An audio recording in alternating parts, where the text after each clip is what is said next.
Salam alaikum wa rahmatullahi wa barakatuh. Bismillah ar-Rahman ar-Rahim. Bonjour à toutes et à tous. Merci Linda pour l'organisation de ce webinaire. Je vais vous présenter la plateforme EasyUp et sous le titre Financer son projet d'e-business grâce au crowdfunding. Alors, vous savez peut-être que la plateforme EasyUp est en cours de lancement. Nous allons parler effectivement d'abord un peu de l'introduction du crowdfunding, pourquoi c'est important, pourquoi on en parle beaucoup. Ensuite, voir effectivement en quoi ça consiste, quels sont les projets qui sont concernés, et enfin terminer sur le fonctionnement de la plateforme. Alors peut-être en point d'introduction, ce qui est important, c'est que les choses sont en train de changer au niveau des pouvoirs publics, notamment la dernière conférence de François Hollande à San Francisco le 12 février dernier, qui disait clairement, et il était donc dans son tour aux États-Unis pour rencontrer les chefs d'entreprise, les startups, les entrepreneurs, etc. Il disait l'économie de demain, c'est l'économie du risque, c'est l'économie de l'innovation, c'est l'économie du numérique. Risque, innovation, numérique, on est en plein dans des chamboulements de la société d'aujourd'hui. Clairement, le business, et notamment l'e-business qui nous concerne aujourd'hui, sont en train de transformer la société, l'économie, cette économie qui devient de plus en plus collaborative, où c'est pas la taille, c'est pas le fait d'être une grosse entreprise qui fait le succès, mais on voit bien toutes les startups, tous les succès du web sont en train justement de changer les règles du jeu. C'est intéressant de voir que les valeurs qui sont mises en avant, c'est le risque et l'innovation. Et là, on est en plein dans quelque part l'esprit de l'islam en matière des affaires, clairement les valeurs qui nous concernent. Alors, suite à ça, juste un peu après, le 14 février, il y avait Fleur Pellerin, qui est donc ministre du numérique, qui présentait une réforme, la réforme du crowdfunding, à Bercy. J'ai eu la chance d'y être. Donc, qui parlait, nous cherchons à décrocher la médaille d'or du crowdfunding. On verra ce que ça veut dire exactement crowdfunding, mais clairement, le challenge, le défi est important. Et il disait même que la France doit devenir un pays pionnier dans l'économie participative. Donc c'est pas seulement, c'est un double quelque part, c'est un challenge du gouvernement pour donner l'infrastructure, donner l'environnement adéquat aux entrepreneurs de se lancer, les plateformes de fonctionner, mais en même temps de faire de la France un pays pionnier. Ça veut dire qu'effectivement c'est tout l'écosystème qui est important, c'est susciter des vocations, c'est donner des chances aux porteurs de projets, aux startups, etc. Alors, qu'est-ce que le crowdfunding? Vous avez certainement beaucoup entendu parler de ça. Crowdfunding, voulant dire foule et funding, financement. Donc en français, généralement, on le traduit par financement participatif. Alors c'est intéressant le clin d'œil par rapport à ce qu'on appelle aussi la finance islamique, hein. C'est une finance participative. Le Maroc d'ailleurs a repris cette appellation, la Turquie l'avait fait bien avant. Donc on est vraiment dans le participatif dans le sens où c'est vraiment le partage des risques, le partage des profits qui sont importants et non pas l'économie de la rente. Donc, dans le crowdfunding, il s'agit d'un mécanisme qui permet de collecter les fonds nécessaires à la réalisation de projets, qu'ils proviennent d'entreprises ou de particuliers. Concrètement, ce sont vous et moi, des particuliers ou des entreprises qui pourront, surtout demain avec la nouvelle réforme, financer directement des porteurs de projets, que ce soit des personnes individuelles ou des entreprises ou même des associations, quelles que soient en fait finalement des personnes physiques ou des personnes morales. Alors tout ça correspond à quelque part une logique sociale qui était déjà présente dans les sociétés anciennes. Tous ces mécanismes justement de collaboration, de participation, les tontines, les caisses communes, toute l'économie informelle, l'entraide, le partage, etc. Ce sont des valeurs qui reviennent en force, mais le gros avantage, c'est que le numérique, le digital est passé par là, et aux nouvelles technologies, notamment Internet, ça transforme et ça accélère tous ces processus. Et ça leur donne une dimension beaucoup plus horizontale, beaucoup plus large, qui fait que c'est accessible à tout un chacun. Les principes qui priment finalement, c'est le lien, la communauté, la confiance, la solidarité, plutôt que le prix, le marché. Quelque part, on sort un peu de ces années où le capitalisme financier sauvage impose toujours sa loi, la loi du plus fort, la loi du prix, le marché qui a toujours raison, etc.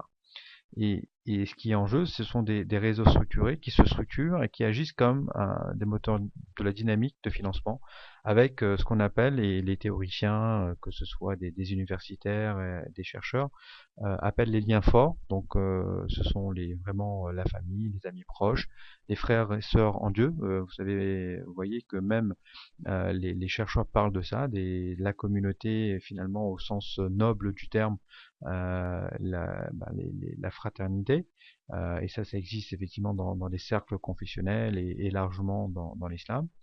Et puis aussi des liens faibles, donc des connaissances, des gens qu'on connaît, qu'on a rencontrés, des réseaux professionnels, etc.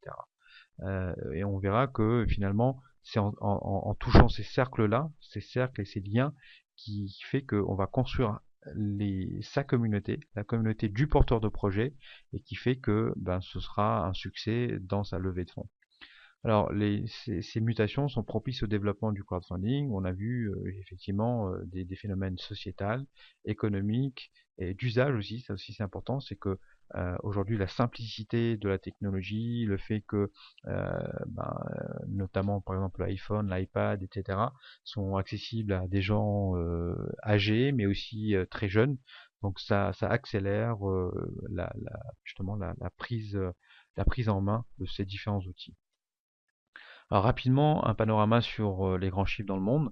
Vous voyez que le camembert, pardon, l'histogramme tout en haut à droite, que l'évolution a été très importante. On parle de plus de 5 milliards de dollars récoltés sur les plateformes de crowdfunding en 2013. Et si on s'amuse à faire une projection, on peut se référer au magazine Forbes américain qui parle d'ici 2020 un volume de crowdfunding qui atteindrait les 1000 milliards de dollars. Certains sont un peu sceptiques.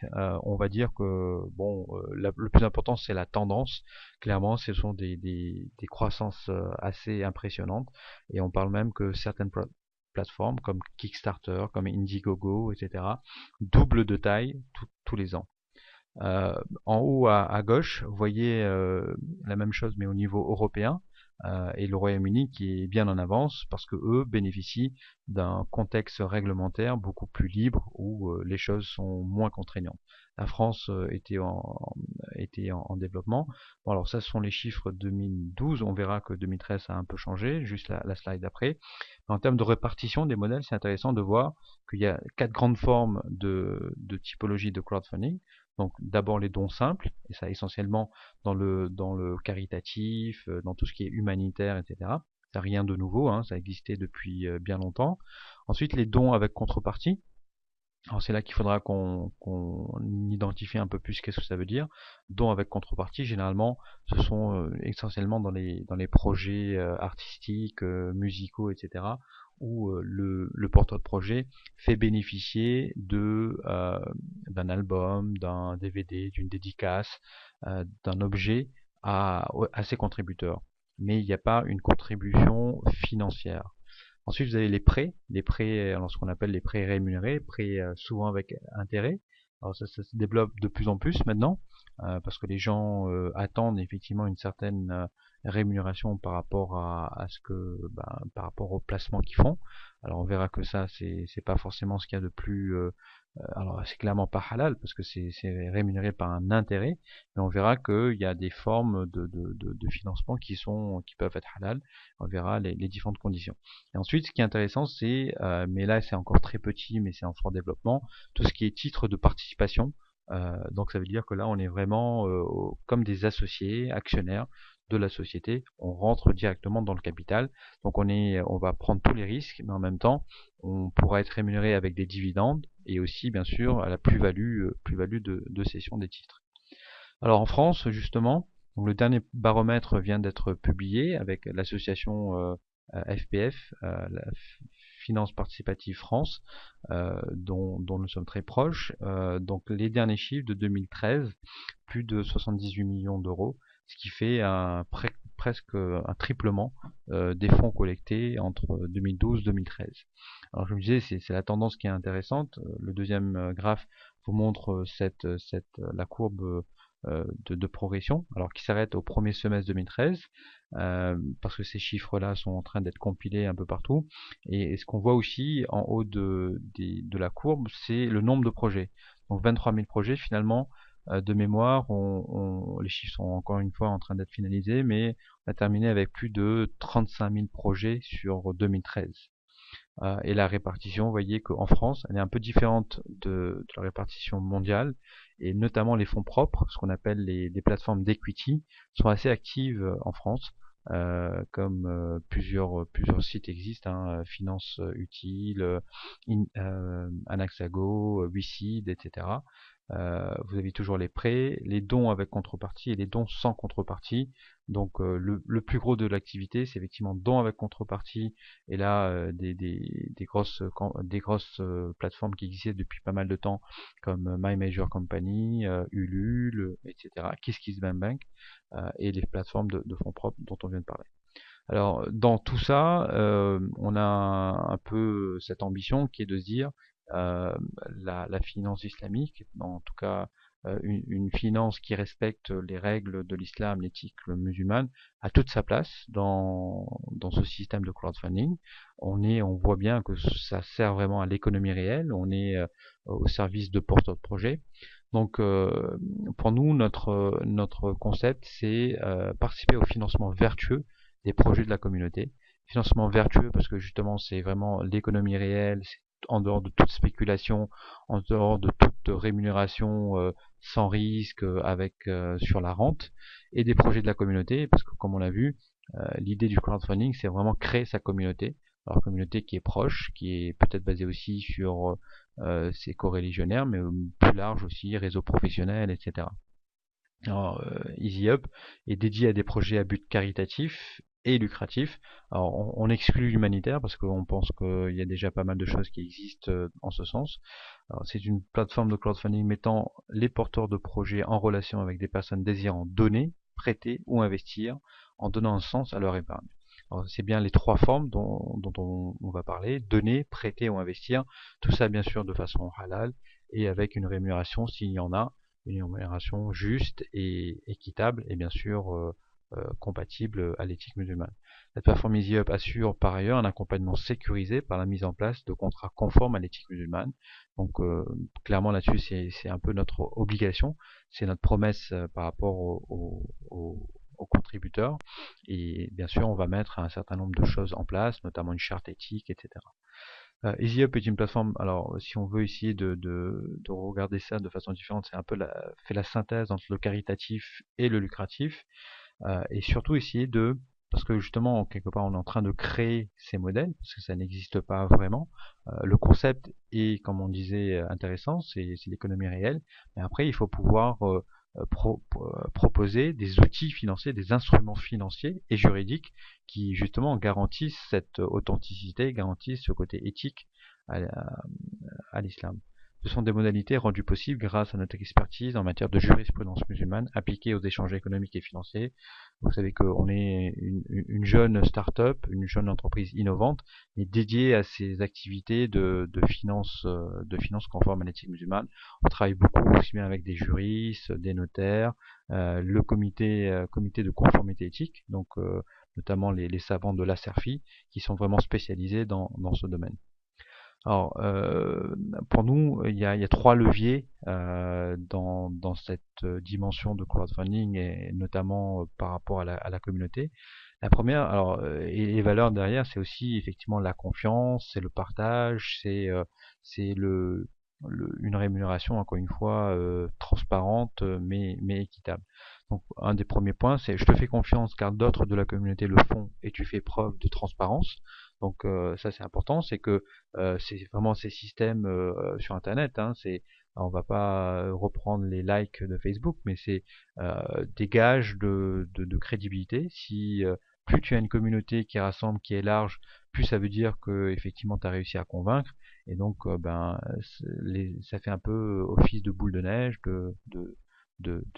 effectivement d'attirer les autres.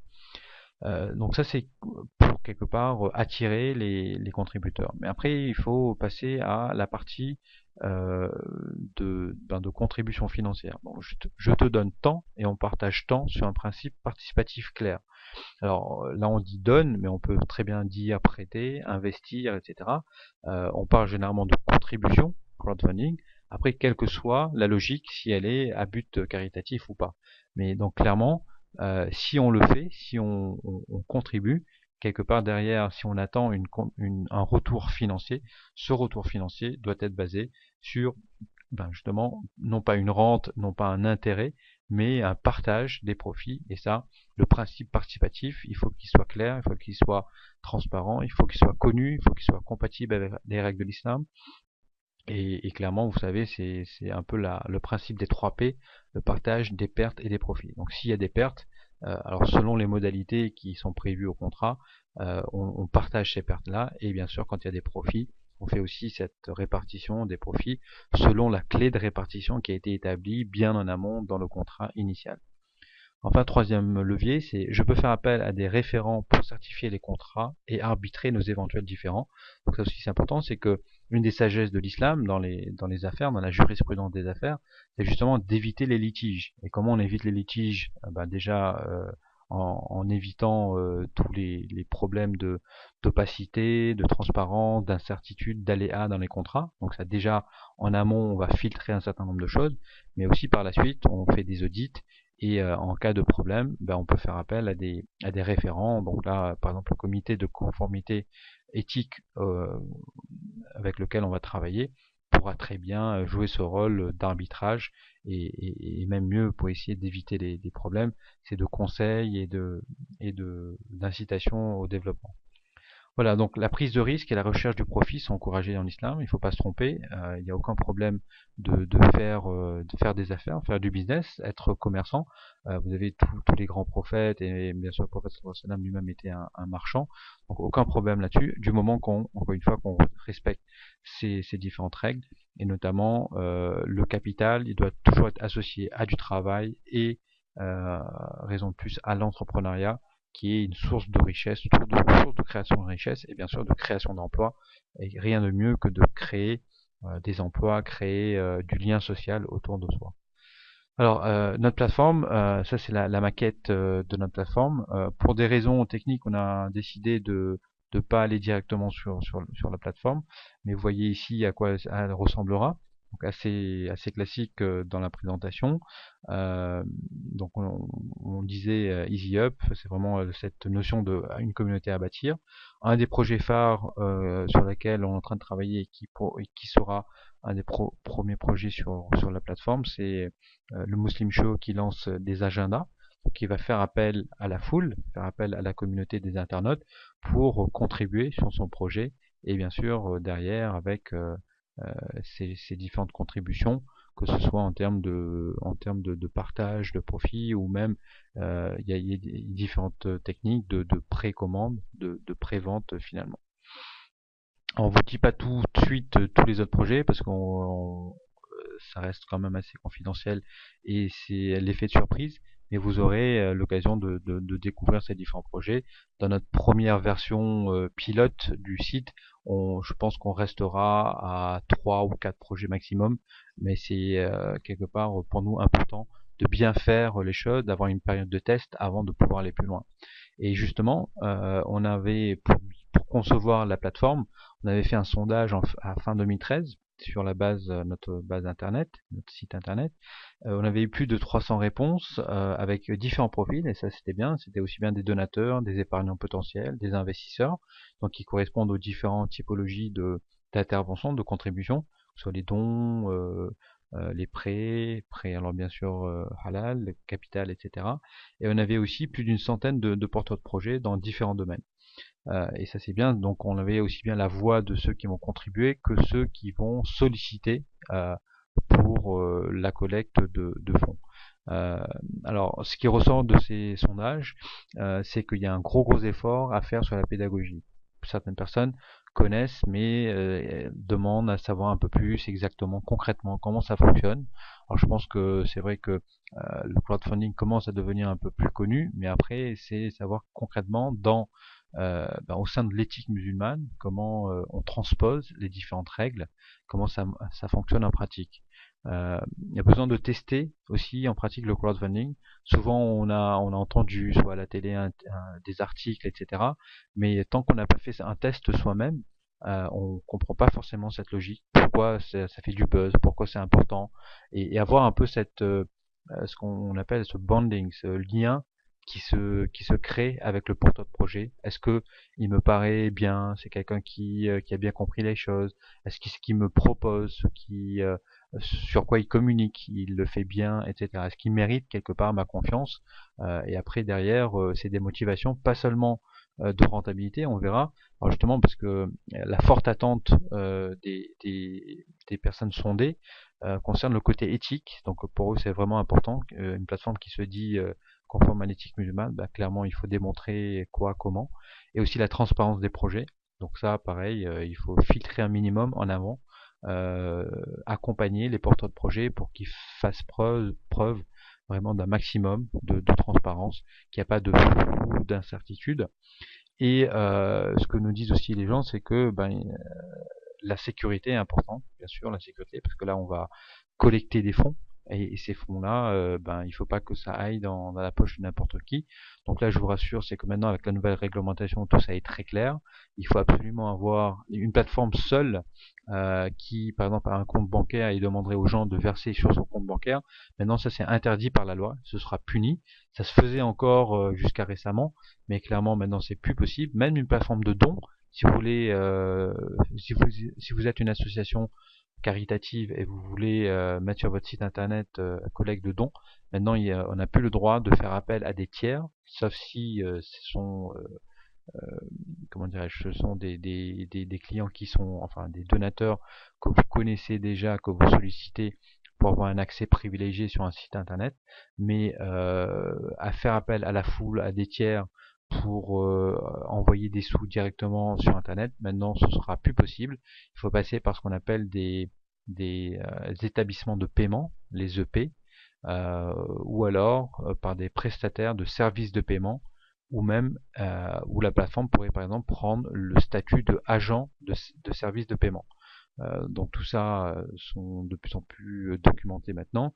Nous clairement on a fait le choix de s'adosser à un partenaire qui est connu et qui maîtrise très bien aussi bien la technologie que le côté réglementaire pour le transfert des fonds. Dans les différents secteurs qui revenaient parmi les sondés, donc on voit beaucoup, alors la partie business, commerce, les fonds de commerce, etc. Les services informatiques, dans l'immobilier, donc ça c'est intéressant de voir une certaine diversité. En revanche, alors tout à droite, vous voyez, ça ce sont dans le baromètre de l'association Financement Participatif France, ça c'est la catégorisation sur l'année 2013. Donc vous voyez une grosse majorité projet associatif de 21%, financement d'entreprise 44%, ensuite audiovisuel, musique, etc. Nous clairement on se concentrera sur les deux premiers, projets associatifs, financement d'entreprise, peut-être un peu tout ce qui est énergie, sciences, etc. Mais clairement déjà on est dans plus de 50% de l'allocation. Alors, la grande question, c'est effectivement maintenant comment alors EasyUp va proposer quoi et sur quelle modalité. Alors, les trois modes de financement, d'intervention seront d'une part la contribution, ensuite la vente et les titres financiers. En contribution, ce sera tout ce qu'on a dit, c'est la partie don et prêt jusqu'à des prêts sans intérêt. Clairement, ça fait partie d'une certaine relation de confiance qui existera entre ceux qui contribuent et les porteurs de projets, que ces porteurs de projets soient des personnes physiques ou des personnes morales, des associations, etc. Ensuite, il y a toute une partie qui est ce qu'on appelle vente, parce qu'on est vraiment dans la méthodologie de la vente, et surtout en qualification juridique au niveau de l'éthique musulmane, ben on est au niveau du bay', donc la vente, pour vendre des produits éligibles en phase de finalisation. Donc ça veut pas, alors l'objet c'est effectivement le crowdfunding, c'est pas être un site internet qui vend directement. Non, c'est on est en amont. On a déjà un prototype, on a déjà peut-être des produits ou des services qui sont là, mais on n'est pas encore en phase totalement mature, on n'est pas encore en phase de grande série, d'industrialisation. Donc on fait appel à la foule pour pouvoir développer cette production et en même temps de faire bénéficier justement de ce savoir-faire ou de ces objets, la vente de ces objets.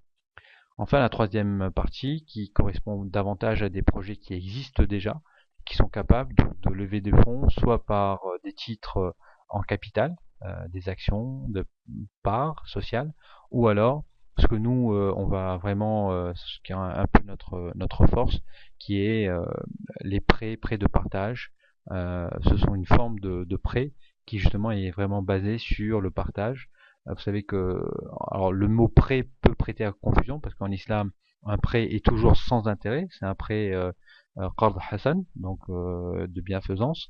En revanche, quand on parle de mudaraba par exemple, mudaraba, on peut soit le traduire comme un actionnariat passif, un partenariat passif, ou alors, si on se rapproche plus de la réglementation française, on peut le considérer comme un prêt participatif, un prêt, là on a mis prêt de partage, et ce sera un peu une nouveauté qu'on va proposer. Et enfin, le fonctionnement de la plateforme, clairement, ce sera assez simple, en trois grandes étapes. Donc d'abord, vous avez, en tant que porteur de projet, vous avez une idée, un projet ou un besoin. Vous soumettez tout ça en ligne, donc après vous avoir inscrit, vous remplissez une fiche pour le projet et vous définissez clairement les contributions, de quelle nature elles sont, etc. Au niveau de la plateforme, ce qu'on va faire, la première chose à faire, c'est on va vérifier justement votre sérieux, la cohérence. Est-ce que vous faites, comme on disait, vous faites preuve de transparence, etc. Et ce qu'on va offrir aux porteurs de projet en option, c'est de labelliser leur projet. On est vraiment une plateforme de crowdfunding. Il faut bien comprendre que c'est vraiment Internet. Internet, c'est le moins de blocage, le moins de filtres possible. Donc on essaie de respecter ce mécanisme d'Internet, on essaie de jouer le jeu, mais on essaie de mettre des garde-fous aussi. Donc le minimum de garde-fous, c'est qu'on va filtrer sur le sérieux, sur la confiance, etc. Mais par exemple, un porteur de projet qui dit moi je veux donner un peu plus de gage, de crédibilité, de sérieux à mes contributeurs, je demande à être labellisé par la plateforme EasyUp. Il y aura donc le label EasyUp, voulant dire effectivement que non seulement c'est un projet sérieux, mais c'est aussi un projet qui a été vérifié, qui a été validé sur tous ces aspects de critères éthiques, etc. Alors bien sûr, la charte éthique sera obligatoire à tout porteur de projet. Vous pourriez avoir un exemple sur notre site dès l'ouverture. Une fois qu'on a fait ça, le projet sera visible en ligne. Alors visible en ligne, ça ne veut pas dire forcément tout de suite où que les contributions sont ouvertes. Donc visible en ligne, il continue à préparer sa campagne. Alors généralement avec un message, peut être audio ou vidéo, etc. Il ouvrira son compte de porte-monnaie électronique. Ça aussi c'est important, ça permettra. Alors c'est là où nous en tant que plateforme et avec notre partenaire agent de paiement, service de paiement, on va faire un minimum de vérification et ça c'est imposé par la loi maintenant, c'est qu'il n'y ait pas de fraude, il n'y ait pas de tout ce qui est, vous avez LAB et LAT, donc lutte anti-blanchiment et lutte anti-terrorisme. Ça, ce seront maintenant des obligations qu'on aura au titre de la plateforme. Une fois que tout ça est fait, le projet est donc visible en ligne, on peut faire appel à un vote du public. Donc les gens vont pouvoir commencer à regarder le projet et dire ah ça m'intéresse, donc ils mettent un système d'étoiles. Mais ça ne veut pas dire encore une fois que le projet est lancé. Et ça nous permet aussi nous au niveau de la plateforme de nous assurer que le projet commence à plaire, que ça attire des gens, et donc après de tout valider, de faire le lancement lancement officiel de la campagne, et de façon à ce que le porteur de projet puisse commencer à collecter, gérer son portefeuille. Il va voir les différentes contributions, il va voir l'avancée de la collecte. Et vous savez que ça aussi, il y a quelques statistiques assez intéressantes. C'est qu'une fois qu'on a atteint 30% de la collecte, on a pas mal de chances de pouvoir arriver jusqu'au bout. Et justement, quand on arrive à 50% de la collecte, généralement, on a plus de 85% de chances d'arriver jusqu'au bout. Et une autre chose aussi qu'on va proposer, c'est effectivement un audit régulier. Parce que, alors c'est bien de faire comment dirais-je, la collecte, mais une fois la collecte terminée, et une collecte ça dure quelques semaines, après il y a vraiment la mise en place du projet. Ça peut durer quelques mois, ça peut même durer quelques années, le temps de rembourser tout le monde, etc. Donc là, on va offrir aussi un audit aux contributeurs, qui pourra être donc imposé aux porteurs de projet en disant, voilà, chaque année, il faut faire un audit et s'assurer que ça reste conforme et ça reste aussi compatible avec les promesses du début. Voilà, on a essayé d'être assez bref de façon à laisser plus de place à l'échange. Encore une fois, ce sont des choses intéressantes qui sont en train de se passer. Il faut rester attentif à l'évolution du marché. Il faut prendre toute sa part à cette nouvelle dynamique. C'est pas normal que les musulmans ne soient pas au rendez-vous. Donc j'appelle de mes voeux vraiment à ce que maximum d'entrepreneurs, maximum de personnes qui sont compétentes dans le sujet, de se lancer, quitte à lancer votre propre plateforme, mais aussi surtout à essayer de dynamiser le secteur, euh, convaincre des gens, les porteurs de projets, de faire appel à ces plateformes, et surtout aussi les contributeurs, que ce soit donc des donateurs, des épargnants ou des investisseurs. Voilà, nos coordonnées sont ici, contact@easyhub.fr, le site c'est easyhub.fr, notre adresse sur Paris et le numéro de téléphone. Merci beaucoup, en espérant que ça vous suscite un certain intérêt pour ce genre de pratique, et surtout dans cette thématique de l'e-business, de comprendre vraiment l'avantage de ce genre de plateforme, et tout ce que ça peut ouvrir comme opportunité pour l'ensemble des porteurs de projets, notamment en France. Merci pour votre écoute, et je suis disponible.